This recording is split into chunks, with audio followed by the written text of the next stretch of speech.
This week on An Explanation, we discuss and dive into the topic of how music's affected our previous and current generations. So I'm here at Dance World Studios to have a discussion with one of the producers here to see his intake over the years.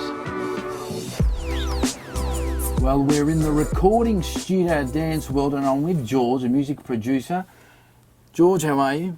I'm good, how are you? Yeah, good. So tell us your role here. Well, I am a record producer. Yes. I've been here since 1995. I think it goes that far back. Wow. Yeah, time flies. It does. Yeah. And I joined Dance World back then in 95 with Chris Apostolidis. And we got together and created the recording studio. Brilliant. This is the third iteration of the recording studio. Fantastic. Now in an attic upstairs. Yeah. And as you can see from behind me, it's all well and set. So basically I'm a record producer and been since I was early 20s. And we've been making records ever since. Yes. And a lot of artists from Dance World have come through and we've nurtured them and Throughout the years. yeah, throughout the years and released a lot of songs and probably know a lot of them if you do a little search. Yes, yes. Now, throughout the years, music has evolved and changed rapidly. How's it affected you and your impact on what you do? Well, music's always evolving, always changing rapidly, and you got to have your finger on the pulse. You got to see what the trends are and what people are doing, but the fundamental's still the same. The essence of songwriting hasn't changed. The inspirational themes, the music is always attracting the audience, the youth, the old, in a whole spectrum. Now, how's it affecting society from your point of view? This music is a vibration. Vibration is what we're attracted to because we are vibration. And that's a little bit deep. No, but we are. Yeah. And when you're a young kid and you listen to music, you naturally move your body. Your first thing is to do a little dance beat and move with the beat. You actually are attracted and you don't know why. And as you grow, you start hearing songs that have earworms, I call it, nice hooky tunes and lyrics. And those things stay in you. They take a snapshot of your life. And that part of your life, it's inspirational. It gives you a flashback to that moment that you really loved. And you hear that song again and you go, wow, I love this song. Why do you love this song? It's because it gives you that memory that you had. It was great and inspirational. And it feeds you that drive that makes you want to do something. Go then do something. It depends who you are as a person, course. what state you are in your life. When I was young and I heard music for the first time, where I really paid attention to music that attracted me, I said, wow, what is this? How do I make it? Yeah, well, that's right. That was basically my journey, is to find out how to make music because I loved it so much. It gave me this uplifting spirit that, I'm in love. I'm in love with this life. And most people who find it have the same feeling. They're in love because it once you go deep, you become a creative person, and you know that the creation that's come from you is not from you. It's from somewhere that it's a magical part, and that's like an addiction after. Well, it is an addiction. And that's and people, when you see people react to the music you make, and you see them dancing or singing along or in the car, whatever, you've touched souls. And those souls are radiating back to you. That's right. And that's where you see. Then they have your impact to go out there and do better. Yeah, and the artist who actually sings it, when they go on stage, they communicate to thousands of people, and that constant feedback of "I give you, you give me back." It's a vibration. It's amazing. And the right music, the inspirational music, we've had plenty of examples in the world, can change multitudes of energy and spirit that will change the world in its thinking, in its feeling, in its vibration.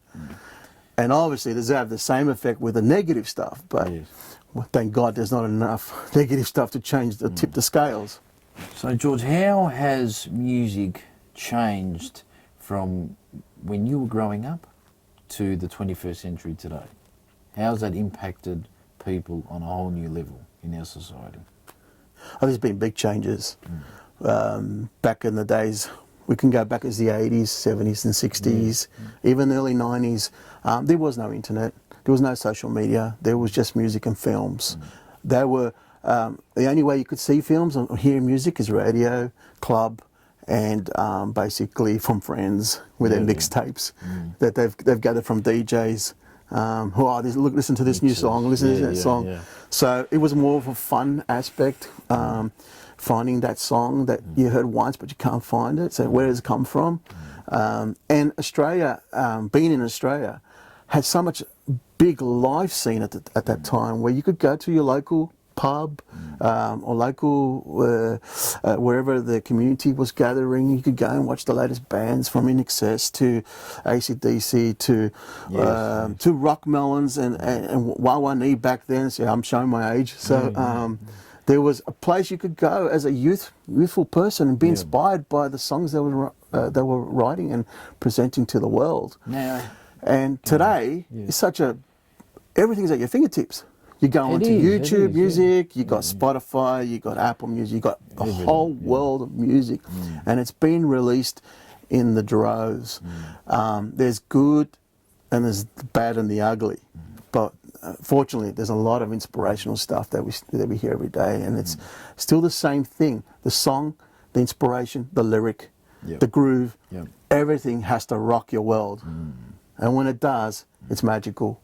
Now, do you think in terms of street kids, the youth, the younger generation, this is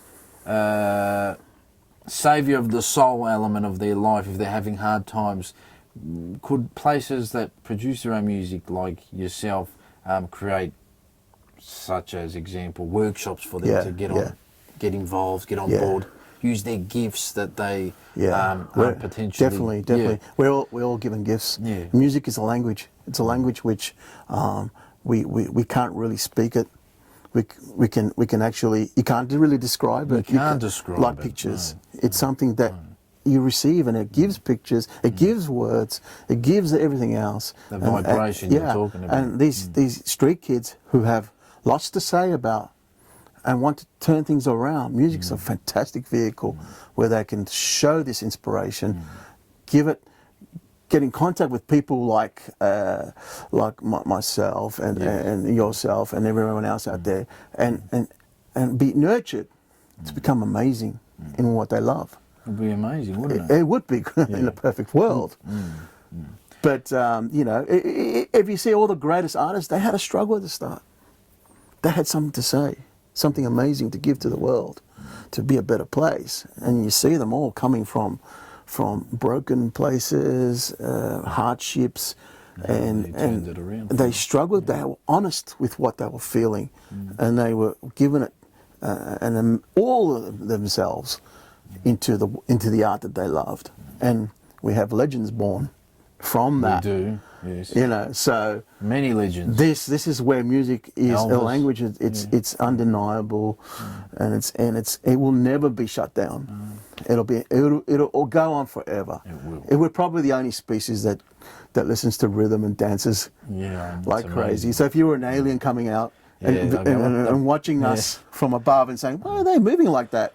Why are they? They're all in sync. They're all, wow, what is going on? And you zoom in, you have a listen, and you go, wow, you can't help but be hypnotized by what's been thrown to you. So yeah, it's one of those, I call magic parts of life, which we cannot deny. Well, thank you, George, for your time. My pleasure. And we'll head back to the studios to have a good chat with Father Bob on his thoughts about how music has evolved and changed throughout his years. Bye. Well, it's fantastic to head down to Dance World Studios now. I'm with Father Bob. Oh, yeah, Dance World Studios. We started there. Chris and I, 30, maybe 40 years ago, when he noticed that there were people, his students, I think, were coming from other suburbs to learn dance. And he said to himself, and I said to himself, hey, everybody's coming from somewhere else. What about the locals? Can they not learn to dance and do lovely artistic things? Oh, he said. So he then, his place became available. for locals as well, with a reduced fee. Yes. In fact, I think we might have paid some fee, but that was you're reminding me of back in the day. very important. And we used a disused parish hall, Emerald Hall, as the venue, and he did it up. He and his mate did it up with their own hands. They were craftspersons. And they did that. It's a marvellous story, that dance world. It is. Marvellous story. Now, what's fantastic is music and dance and how it affects our youthful generation. Yeah. Is that something the foundation that would look in the future to say, hey, we can... Of course. In fact, was there not a man on the television last night, and I can't remember his name, the rapper? Yes. And he was at the Crown Casino yesterday. Yes. That rapper, what's his name? We don't know his name. No, we don't know. Madman. Something like Madman, wasn't it? He said yes, this he was is off the the name of my streets. product. Yes. Oh, yeah. So rapping, of course, is the United States of America street talk. And the United States of America, Afro-American ability to put a serious matter in what appears to be a funny way to us in Australia, because we never heard of rapping. But now you see it yesterday in the Crown Casino, the message being rapped. Yes. I thought, well, gee, that took a while. But anyway, the rich were there having lunch. Yes. And we made $1 or $2 or $3, hopefully, to pay the rent on our warehouse, which is our depot for distributing food. And also, didn't we slip in yesterday speaking to the lovely rich woman at the end? Yes. By the way, madam, yes. Very nice. Not only is the rent contract with Crown Casino due, but it's gone up, the rent. Oh, she said, I must take that into consideration. So that was our visit yesterday. Yes. And how we got mixed up with rapper. Yes. Now, wouldn't I like rap. I've got a it's thing great, in there yeah. on the desk there called I'm Just a Street Boy. Somebody sent me a poem that he wrote, I'm Just a Street Boy. And I said to myself, geez, I'd love to get somebody to rap this. And Jesus Walks, you did, Father? Oh, we did Jesus Walk. Kanye West. Yeah. Oh, yeah. Now, wouldn't it be fantastic to, hopefully another project the foundation could hopefully line up in the next year, is workshops. Who knows, we might team up with someone and get some kids off the streets and bring them a bit of life. Use their gift and talent. Oh, yeah, they're very gifted. Will help them. Yeah, lessons. Yes. We have the Robo Bus, of course, which goes around, bringing, Housing ministry. what do you call it, digital techniques to schools and places. But you most certainly could have, we need to help people to learn to express themselves in song and in dance. Oh, yeah. It was brilliant. We'd like to have that. A West Side Story inspired us early days, because there they were. They put on the street struggle between two gangs and made it into an extraordinary, successful movie. And it could be the same with our lot. Yeah, we could. Yeah, it could have been. Unfortunately, we lost 40 young people in the 80s through drugs because we didn't have the resources. Say, for example, we had Dance World then. Well, they would have had a choice to enter into an altered state, you see, other than through the drug, you see, because all young people are looking for an altered state. You see what I mean? It's brilliant.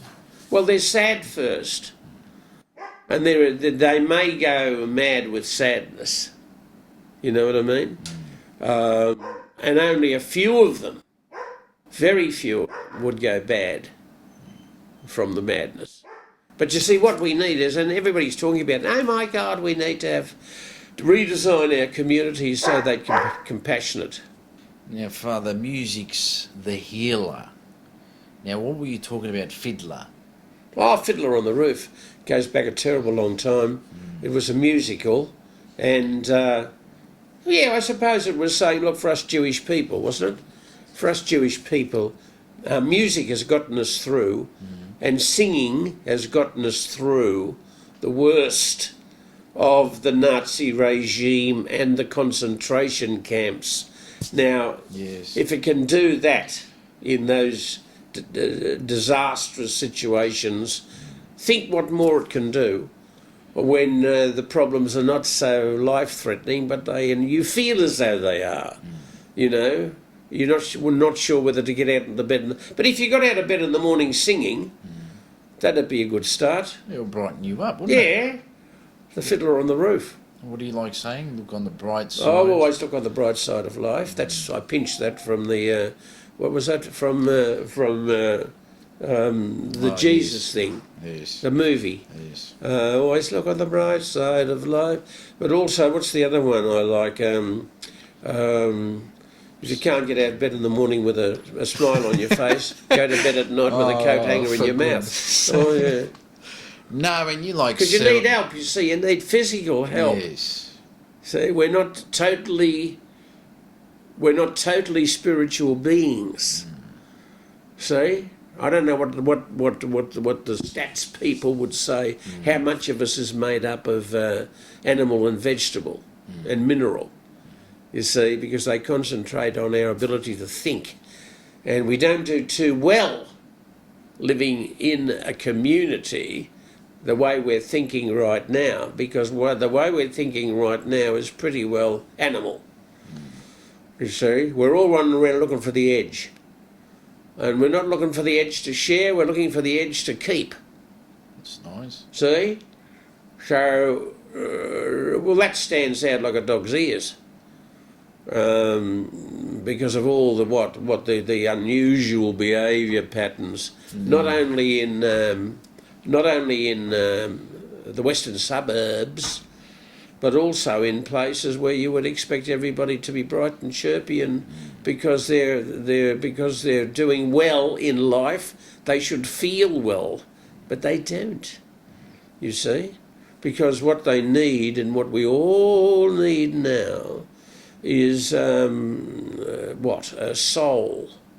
A soul. In fact, they got a thing, didn't I? I was talking to you yesterday about this new form of, or a new description of,